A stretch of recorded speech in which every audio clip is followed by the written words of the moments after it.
So it's Saturday the 2nd of October. It's afternoon, 5 o'clock, nearly 6 o'clock. The heavy rain has just finished passing over, and this is my usual sort of inspection and drive around the lanes just to see if anyone's stuck or if there's anything that needs attention. Normally I'd live stream this on one of the weather channels, but doesn't appear to be anyone around, and I'd rather capture it for YouTube, so we'll do that. I am starting to mist up a little. So the rain down here has been hard enough that you'll see when we get back that the car park, or our car park, is under a half foot of water. I'm currently pumping water out of the cellar, which isn't great, but it appears that it's all dissipated fairly quickly.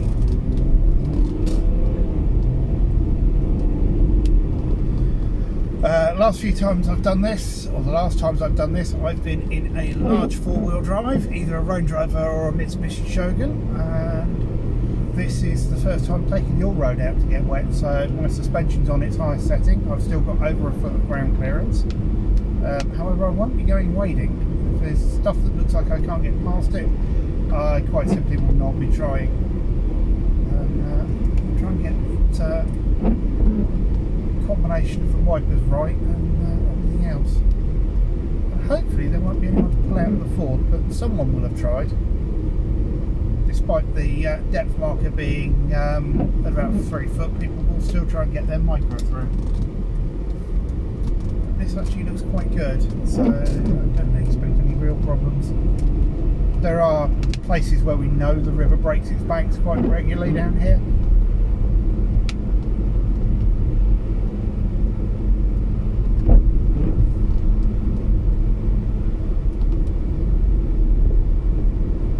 And the ditches are actually very full, so that's fairly indicative that the river's going to be quite high down here.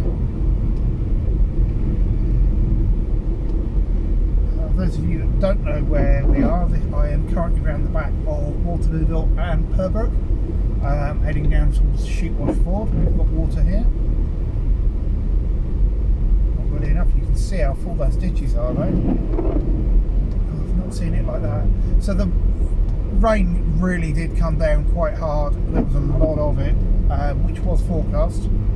I think we are actually done with it now. I'm surprised we've got any more. But obviously it's come down way quicker than it can be soaked up. It's interesting, certainly interesting for me to see how different rain patterns affect, out of the way peasants, different rain patterns, different weather patterns affect how and where it will flood. So there's bits of this road that I've never seen flooded, I've never seen the ditches like that, and there's bits that are always underwater that shouldn't be. Now this isn't deep enough to be an issue, but that white water there is a little worrying. So we'll give that a wide berth. That means that there's something under the water that's causing that. That could be a large pothole.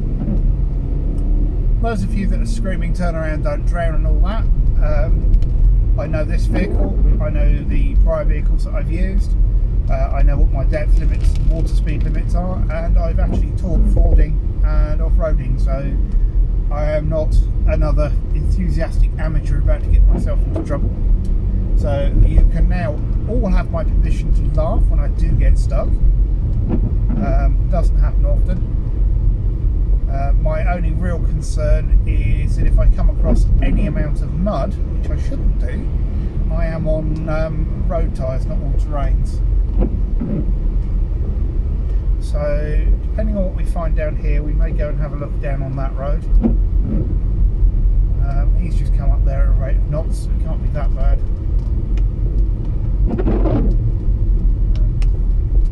And it looks like it's been deeper. You can see here where we've crested the bridge. You can see where the debris is up there, so that road surface isn't good. So we're going to have a washout somewhere. All this around the corner here is new to me. I've never seen that before. But yeah, it's indicative that the road may be damaged, so we need to stay away from the edges really. I'm just gabbering now.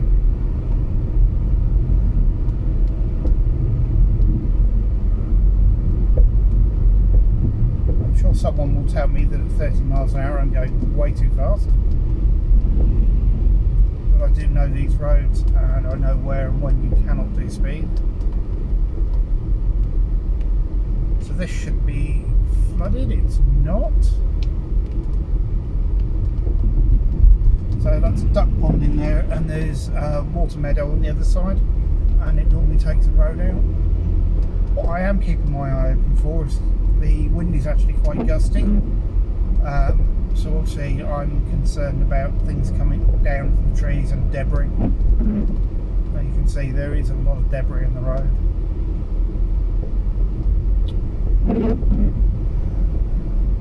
What we'll probably do is go down to Sheepwash Ford, which is just here. I doubt we'll get through that, so we'll go up Mill Lane, up to the top of the hill, round and back through one of the other little lanes. The ford will be impassable, and there you go, the ford is indeed impassable. And there is nothing currently in it. I am impressed. This road's going to be a little bit damp though. Shut up now.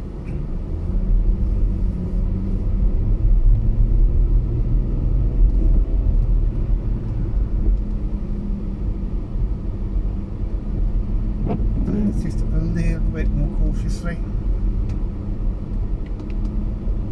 This is likely to be flooded, and there is obviously the possibility of tree debris here as well.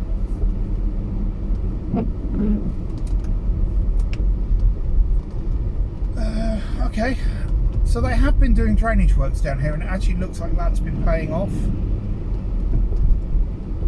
There's another spot just up here that quite frequently floods, and it's right up against a property, so I can't imagine that's good for them, but this looks clear.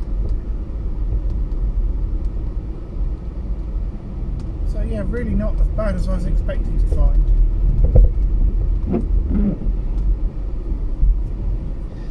That fence panel on the corner seems to get renewed about once a month.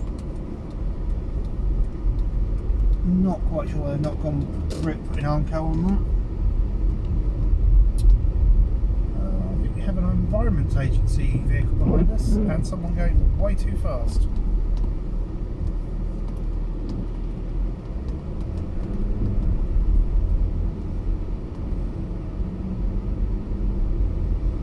Oh, that car smelt of weed. That car smelled badly of weed.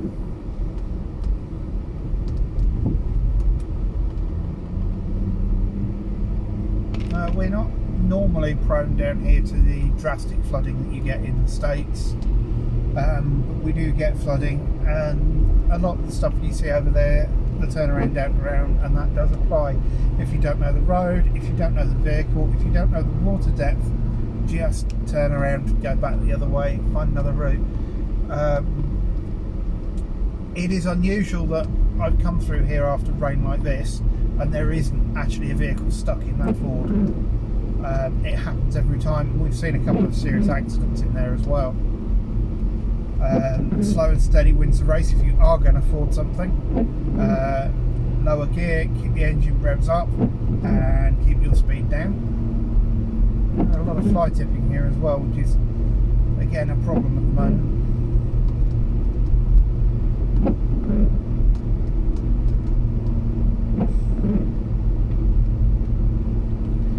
A lovely view of Portsmouth in a second. I'm probably going to have to put some music over this, I think, because I want to just let this run as one long video and it's probably going to be too much.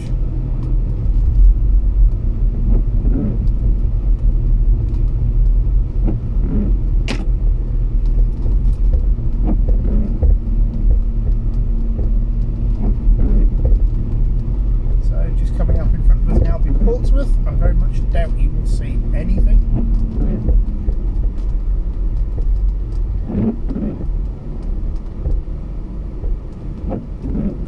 It's actually a lot clearer than I thought. I have to apologise for the banging, by the way. There's something loose in the back of the car that I'm not going to track down. You can really appreciate the wind up here.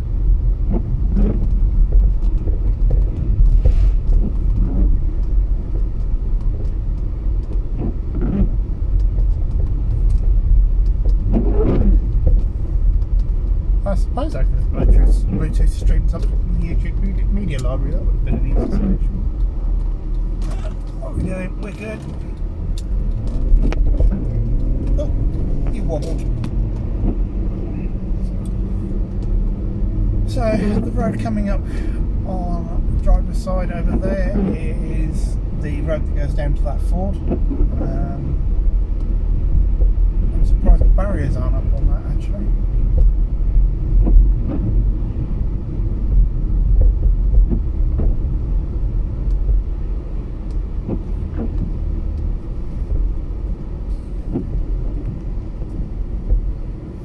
Try and stop you from weeble wobbling.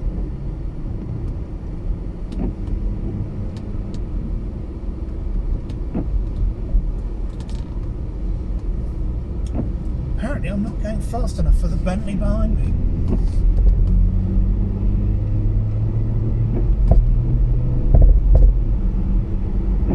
Again, another spot of road that floods that hasn't.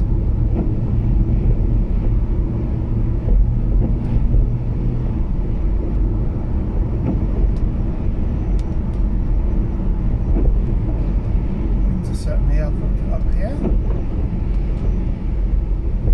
Sign is stuck in the razor wire.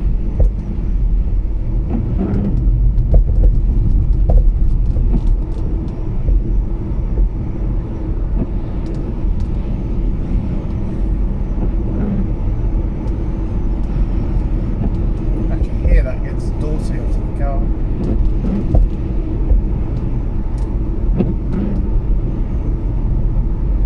So this is us down here.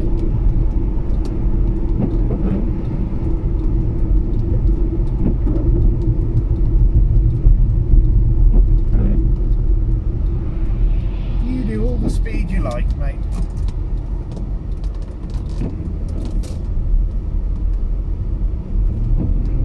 So we're going to cross the same river a little bit further down.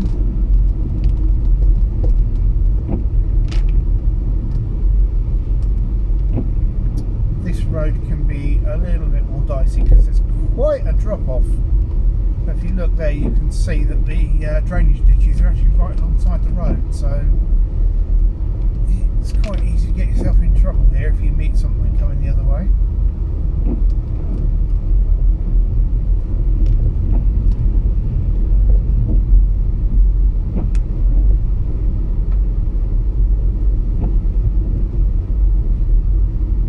So we've got another spot here. This used to flood quite badly and they put a lot of effort into drainage here. And you wouldn't be able to see it. Yeah, there's a lot of water running under the road there.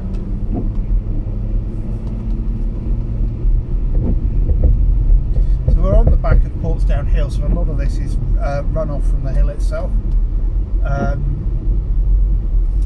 believe the river that feeds the ford here is the River Wallington, which goes into Fareham and then out into Fareham Creek.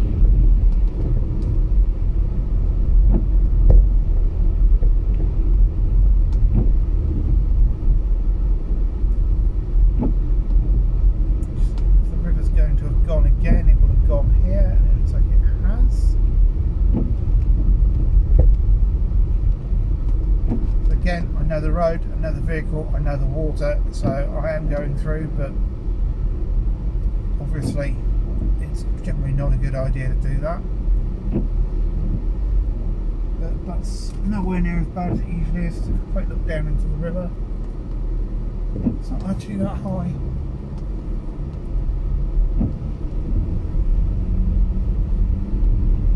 And we have another example of scumbag fly tipping.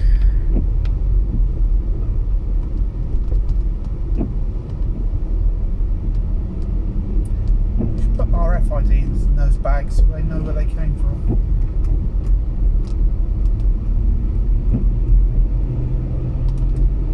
But I think that's about it. So I'm going to stop, and there's no point in showing you my drive home. It's not that exciting.